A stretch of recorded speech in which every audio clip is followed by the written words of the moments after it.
Hi, welcome to Payments. I'm John Gaffney, Chief Content Officer here, and today our topic is identity fraud.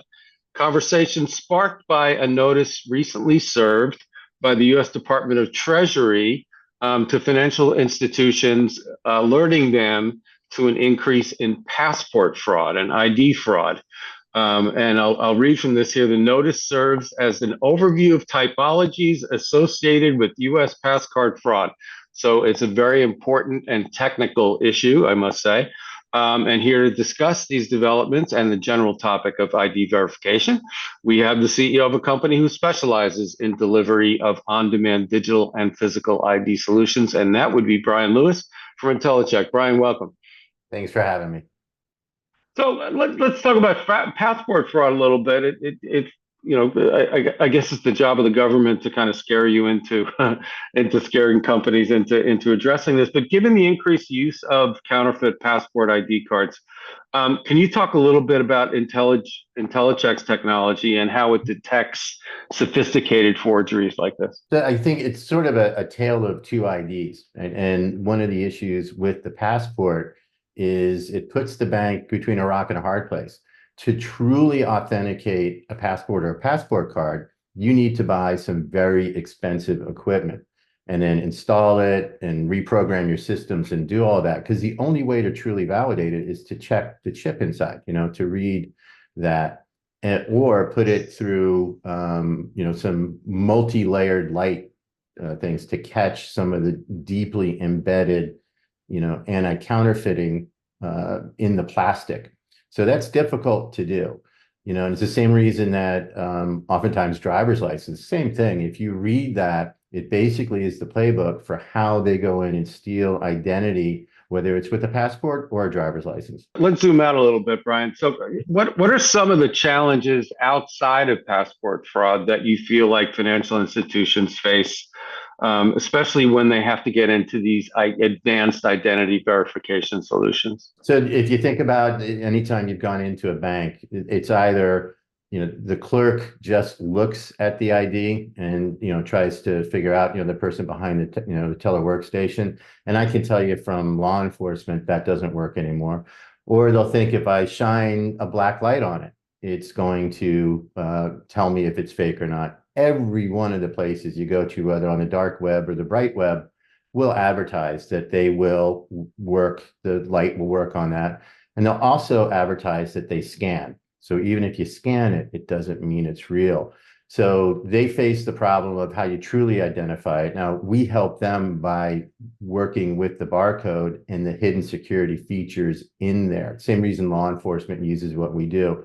Very quick and extremely accurate if you know what you're doing. So let's talk about that a little bit, Brian. So law enforcement uses what IntelliCheck does?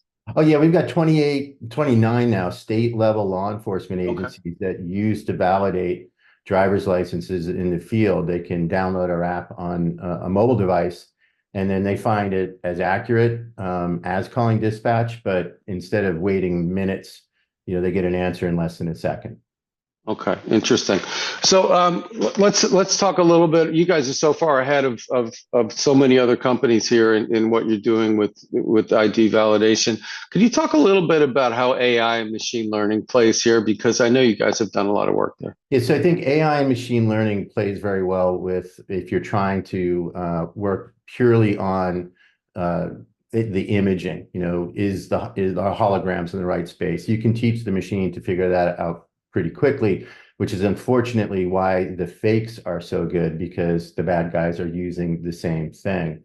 So, we are using the AI and things more on the back end of it and talking to a lot of our customers about how can we use the data that we see, that PII that comes through, to help them look for patterns of fraud. So that's where we are putting a lot of our focus. So will that detect anomalies that maybe a human would miss? Well, I think when you're looking at big data sets and what goes on, and we certainly have seen when somebody is stealing an identity and they're looking to open up credit or do things like that, they'll use the same PII multiple places around the country, and we can easily tell them, well, that doesn't make any sense because it's physically impossible to be in those two places within that period of time. So just smart things like that is what we're looking at, to help our clients. So passport fraud is not new, but this warning is new. But there seems to be a new spin from fraudsters almost on a weekly basis. How do you as a company, A, track those? And then what are some of the trends that we haven't heard of yet, maybe, that you guys are concerned about? So certainly, we're always monitoring the dark web because, they advertise, they brag, they talk about where they're having success. So we're looking at where are they having success and then why are they having success, and then making sure that we're building for the future to get around that. I do think that, I've spoken about it before with y'all, is I think consortiums and data sharing are going to be a way that will be able to make sure that I am who I say I am. Again, some sort of immutable token that I have that has been verified by multiple sources, starting off with, the first step is that government ID as real as you can possibly prove it is. And then what other data points can you pull in? Now give me something that, at least if I'm dealing with somebody in a consortium, I know that they've got a stamp of approval. Very well said. So I was going to ask you about consortium because you mentioned that in our last interview with you. And a consortium approach has certainly worked in a lot of places in financial services. I mean, real-time payments is a consortium, right? So how can the business help you put this together, I guess? And have you made any progress since we last spoke about that? Yeah, we've had some really productive discussions. I think that the main thing that people are looking at is, everybody's afraid about data breaches, PII, sharing data.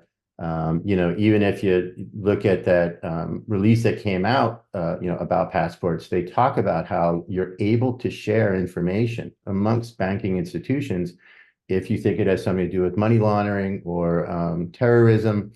So there are sort of precedents for doing this. I think now what we need to do is definitely show people that the data is very securely protected, so that people don't come after us trying to hack us, can get in and then have a massive data breach. And we're fairly confident that we'll be able to prove that we are protecting the data to that level. Have the companies you talk to sensing the urgency of this issue? I think that they are all feeling that fraud is ever escalating, and trying to understand the cost of fraud. That, yeah, I mean, anytime that we can have a discussion with them about here's where we think things might go and might help you, they're all interested in talking. And what I truly like is, even though they're competitors in what they do, when it comes to fighting fraud, they're all on the same team. So they're willing to share ideas. So they've been very productive discussions. Very well said. Okay, that's all the questions I have. Brian, thank you so much for joining us. My pleasure. Have a great day. My guest has been Brian Lewis, CEO of IntelliCheck. We'll see you next time.